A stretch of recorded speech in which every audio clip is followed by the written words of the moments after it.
buenos días. Que hai? Mira, eu son unha muller de un traballo gastando e chamaba para decirlle de que as mulleres que non se queden na casa porque parece que sempre somos as mismas. Ou é que esa xente non ten falta ou non sei, non me explico. Unha masacre. Para mí foi unha masacre. Unha injusticia. Eu vou a todas as manifestacións e vexo sempre as mesmas caras. Se foi outro día diante no hosteleiro, éramos as mismas. Era a nosa vida, o noso pan. Eu penso que do que se trata é de convencer de que se sumen á participación activa nesta loita en contra da reconversión. Estábamos no noso posto de traballo, pero sin traballar.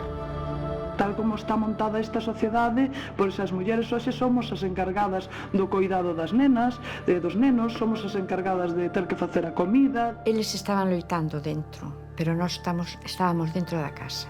É que tamén que as mulleres concienciamos aos homes de que vayan ao hosteleiro e que se queden ali como se quedan a maioría deles. E non que salgan e que vayan a ver o que non deben ir a ver. Cando entras pensas que vas a estar ali toda a vida. Pero o que estamos vendo as mulleres é que vamos ter que salir nos á rúa e con nosos homes que manteñen o posto de traballo que esteñan aí na empresa e non facer o que tiñamos que facer por fora. Porque non nos queda outro remedio. Policía encima nos outros, escapando miúdos por un lado e por outro. Foi moi duro.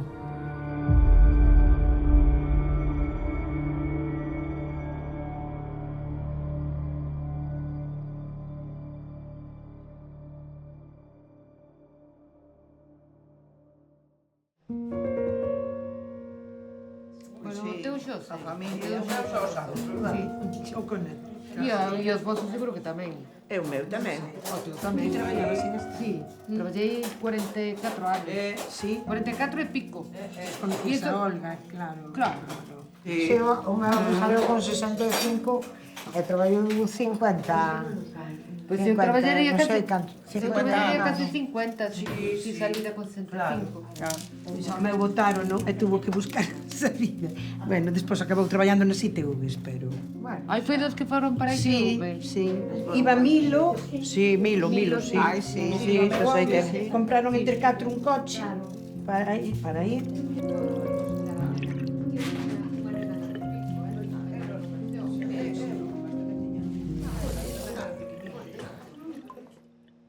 Traballábamos na terra, plantábamos patacas, hortalizas, lechugas e todo eso.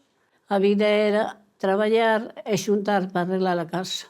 A daquela tocaban as sirenas para salir, todos con as bolsas ou con as chaquetas no lombo e así. E, bueno, eu me asomaba á ventana e era bonito velos. E os nenos, aí ven papá, aí ven, é dicir que é bonito. Era bonito. Nosotros vivíamos nunha casa alquilada. Cando o noso neno tiña 8 anos, 9, decidimos facer unha casa. Naquel momento tamén empezou a formarse a Comunidade Económica Europea. Entón, todo eso a nosotros, a min particularmente, me parecía boa cousa. É dicir, se o hosteleiro non vai pechar cando hai esa movida en Europa.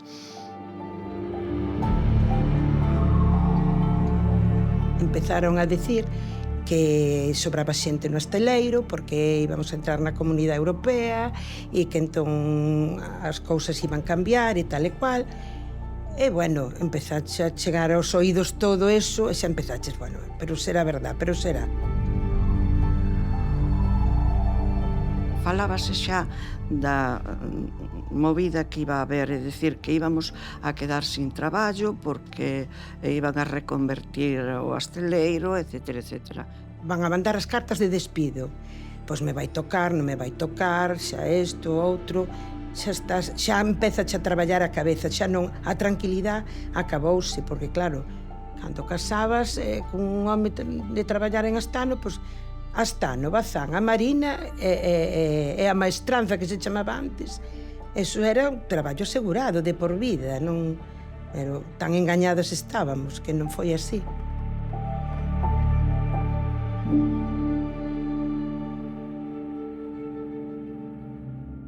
O meu me apuntouse maestría e fixo automoción. Aquí que non daba tamén. E fixo... Pero bueno, hai xente que efectivamente reacciona de outra maneira. Claro, non todos Pois tamén, eu creo que tamén o entorno familiar, porque había de todo. Porque houve moitos líos. Porque había moitos líos na casa. E moitos disgustos por culpa de... E xente que non opinaba o mismo. No, eu como muller dun traballador da Estano tratei de non influir, que tomara a decisión que el quixera, pero por detrás estaba a miña nai e a miña abuela, que eso pasaba, pero que facedes, porque vades facer, que va unha casa a medio empezar, aquilo foi terrible. A todos nos colleu que a casa empezou. Sí, a todo. Cando se volvía dunha manifestación en Madrid, que era cerca do Nadal, estaban chegando as cartas. O que se comentaba eran que estaban chegando as cartas ás casas. Claro.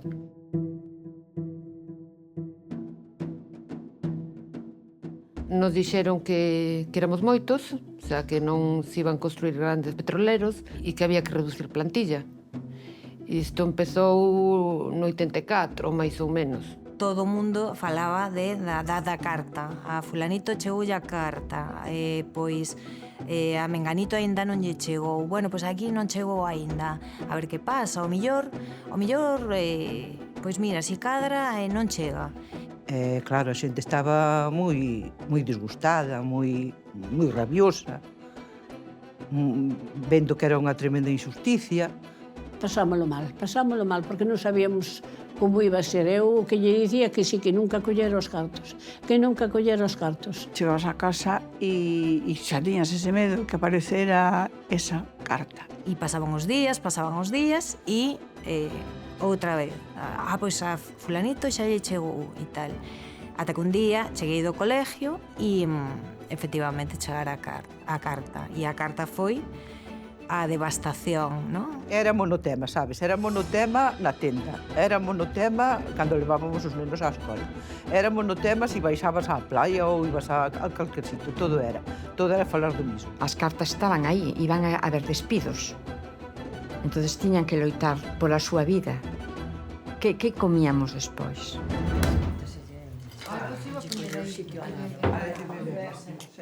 Pero ves disposta a botar unha mata, non? Home, como os vai? Eu recordo a ida a Ferrol ao de Fenosa para que non nos cortaran a luz, porque non íbamos a pagar, porque tiñamos suspendidos os pagos. Ir ao economato e ir a Pufo, porque que tamén che daba un pouco así como de vergonza. No bar de Dioxiño había peleas. Peleas. O digo en castellano, peleas. Iban a tomar un viño os homes e despois a xogar a partida acababan sempre discutiendo, porque había enfrentamiento dos que sí e os que non.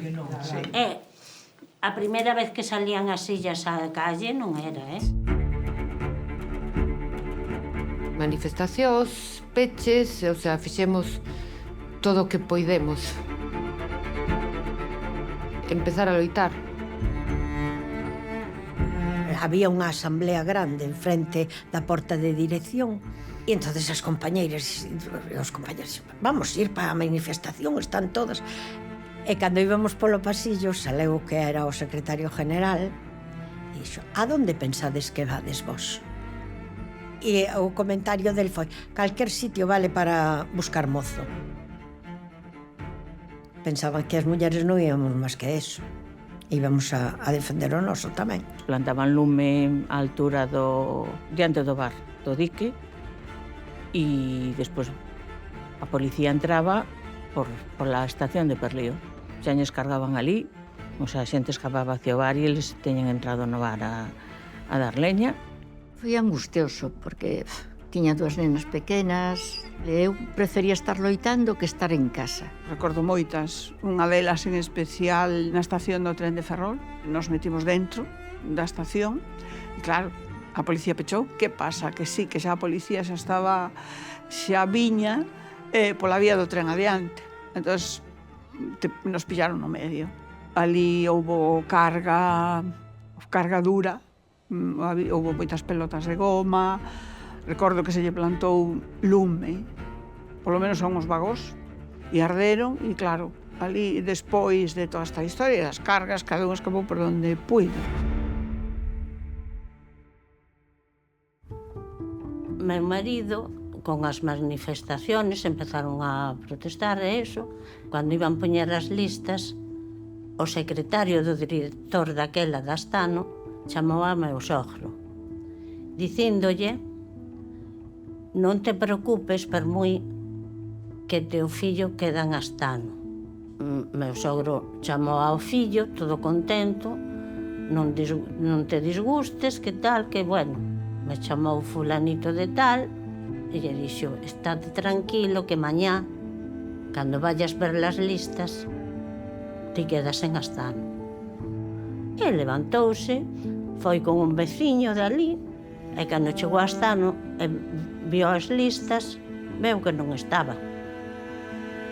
Entonces se quedou pegado e veu correndo pa casa e chamou ao pai, foi a xunto do pai, dixo: pero papá, eu non estou nas listas. E entón, pero como que non, como que non?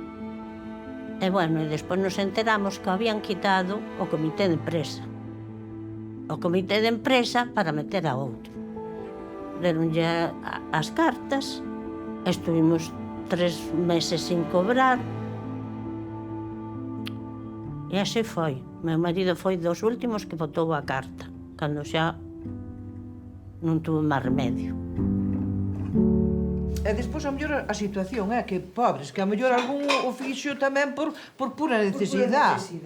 Oye, que cuidado, que nosotros, eu ainda tiña meus sogros, meus pais... Conocendo un pouco dentro, Bueno, non claro. eran precisamente os que máis A mellor necesitaban. máis necesitaban. Que de feito Exacto. se fixeron coletas e se necesitaba aos máis necesitados. Sí, levabas ti, todo, o peso. Si levabas os nenos ao cole, que si alturabas neles, si hacías o xantar, facías todo. Sentamos nenos e papá. Sí, Claro. sí, Sí. Está pechado, Sí. claro. O meu fillo tiña 2 anos, 3, e te levantabas, a miña casa queda enfrente da vía, entonces a ventana tiñas pa o frente, e por moito que eu quixera que o meu fillo non o vira, o veía. E nos quedábamos a dormir, e nunha ocasión estuvemos unha semana seguida sin ir a casa, ou sea, me refiero de luns a venres, sin ir a casa, ali. Entonces, pois as nais, no meu caso a miña cuñada, porque tamén estaba o meu irmán, o hosteleiro, entonces nos levaban a potiña ca comida á porta, outras veces encargábamos bocadillos a un bar e íbamos á porta a collelos. Os meus eran pequeniños, un tiña 4 anos e a nena tiña 3, ou a mellor ainda non os tiña. Entón, ao principio, sí, pero despois, como se alargou no tempo, o pai non iba a traballar, e había que ir explicando, sabes? Porque papá non trabaja, non? Porque, bueno, pues porque pasó isto, e somos pobres. Non, hombre, non somos pobres, pero hai que... Non se poden comprar ou facer os caprichos todos que queres. Se ibas a un sitio non podías foller, o sea, ao mellor podías, pero non podías facer por culpa de non sabías como estaba, como che iba a vir o futuro. A ver, eran pequenos que tenían ao mellor 10 anos ou así terían. E lle decías que ao mellor se tiña que ir e que ao mellor nos tiñamos que ir para outro sitio e tal. Eles, bueno, dentro da súa capacidade, o entendían. Costábame. Un das veces que eu chamaba a casa e dicía: mira, hoxe non podemos salir, voume ter que quedar que non facemos peche e tal. E o meu fillo, que o maior, que entonces pois tería 9 anos ou unha cousa así, me dixo: mamá, ibas a quedarte sin cenar? E dixo: non te preocupes, nada, tranquilo. E ao rato me chamaron os guardiás da porta e me dixen: Olga, está aquí tu hijo. Ala fun hasta a porta e ali viña o pobre que traíme un ovo frito, un plato para que cenara. A ver, mozas, A comida está feita. Xa? Sí. Ai, te ven. Espero que vos guste todo. Pulir óleo. Porque traballar traballamos, Traballar traballamos. Vale. Pois vamos a facelo logo. Este que é máis gordinho, vamos para aí. Sí, verdad?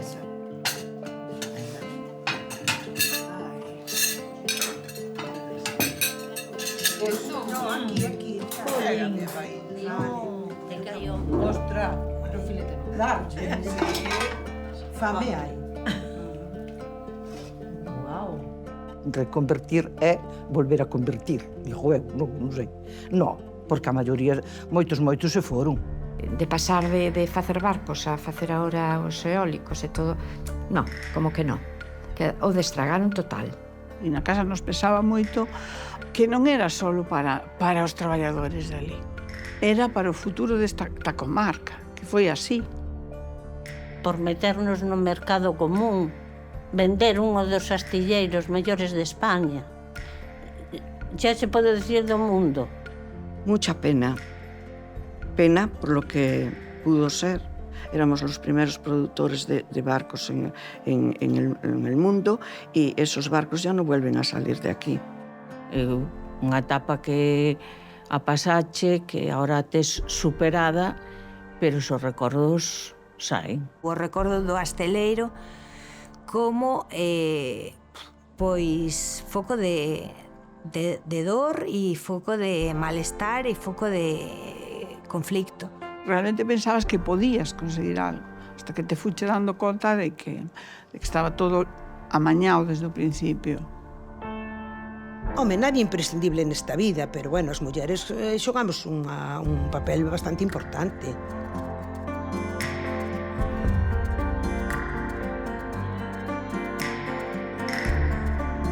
Que moitas mulleres non se preocupan do que pasa en Astano. E encima, ainda nos critican a nosotros. E como outro día que estivemos na porta de Astano, os homes tuveron máis que dicir que todos.